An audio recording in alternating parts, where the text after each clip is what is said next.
Something that is making me smile this morning, seeing Simone back in our studio, one of the hardest workers in the industry, undoubtedly. But we have reached an incredible milestone. This year celebrates the 50th, half a century, 50th anniversary of the incredible Artscape building. It is also the 50th annual Youth Classical Music Concert, which acknowledges the truly exceptional talent of young instrumentalists and singers and provides them an opportunity to perform on a super professional stage with the Cape Town Philharmonic Orchestra. So it is a massive highlight of the classical music calendar any year, every year, and will be conducted by Brandon Phillips. So to tell us a little bit more about it is, as I said, one of the hardest working ladies in the industry, Simone Heradin, Artscape's Senior Manager of Communications and Brand Management. I know you love your job, Simone, so I'm going to say welcome back and congratulations. This is massive.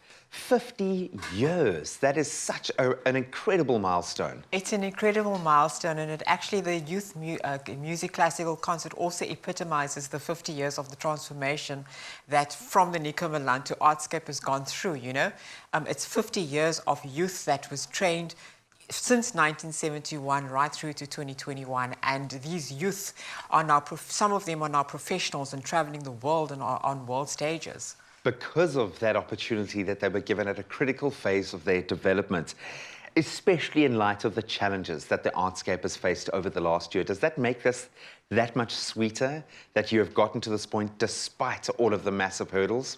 Absolutely. I mean, it's shown the resilience, not just of Artscape, but the resilience of arts in general. The industry, you know, the industry has gone through a massive blow because of the COVID-19 pandemic, not just in South Africa, but across the world in so many countries.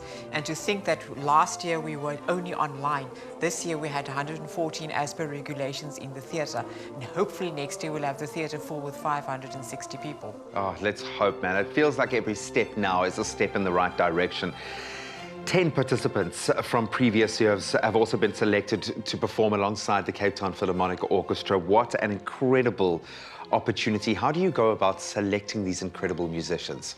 Well, first of all, the musicians obviously different to the jazz, they don't have to be professional, but at least with the classical, they've got to have classical music training, and they are selected with a host of people that assist us with that.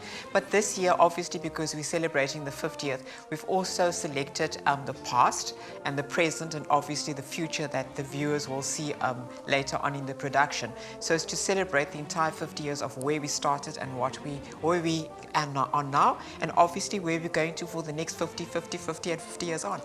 Why has this been such a powerful focus at the Artscape to provide this platform for young people to get connected to that broader kind of trajectory of development through the industry? Why has this become such a fundamental for your team? It's absolutely become fundamental to promote youth and youth arts, because the youth are our future. You know, that they're going to take the arts forward. And it's also to give the youth an opportunity to look at other means of earning an income. And so it's not just, we don't just train the youth or assist in training the youth with our associated companies such as the Cape Town Philharmonic Orchestra in order to train the youth in the arts. We also assist them to train them to work behind the scenes as well, because there's different careers in the arts as well. So it's an investment in our youth. Whether it be from the schools, whether it be from primary schools. We've got a high school drama festival coming up, for example. So that's the investment that theatres such as Artscape has to place into the youth to keep the arts alive. And we've seen that. What that then turns into is this culture of people feeding back into the industry. And that's possibly how we've survived over the last year, is the fact that so many musicians and artists have been willing to be there to link hands, to uplift each other and look after each other during this time. But an opportunity, is there a particular theme this year? What can people expect out of the performance itself? I'm glad you mentioned expect, because although the performance will already happen on Saturday, it's going online within the next 2 weeks. Brilliant. And it's going to be online for the next 50 years, hopefully. You know, so people will have access to the concert to watch that. It's a brave new world. Absolutely. I love that. You know, in hybrid form, so you can either come to the theatre or watch it online. And people can expect a host of amazing classical performance. I was in awe having been in the arts for so many years, to still be in awe of artists performing on stage. And we have artists as young as 11, wow, you know, showing their talent. So, I mean, it's really showcasing and investment in the youth and where we're going to. And it's also giving us hope, not just Artscape, but the entire arts world throughout the world. It's giving us hope for the arts that it's going to continue. And arts has changed the world. If we look at apartheid days, how valuable arts play to get the message out there. It's a necessary We utilize, voice, yeah. exactly, we're utilizing the arts again as the platform. And arts also gives hope, you know, to the hopeless. Yeah, it Inspiration. empowers a young generation to have that voice as well. You guys are doing such amazing work. I can't believe that it's half a century, 2 golden jubilees, in fact, being celebrated, and we do exactly have that.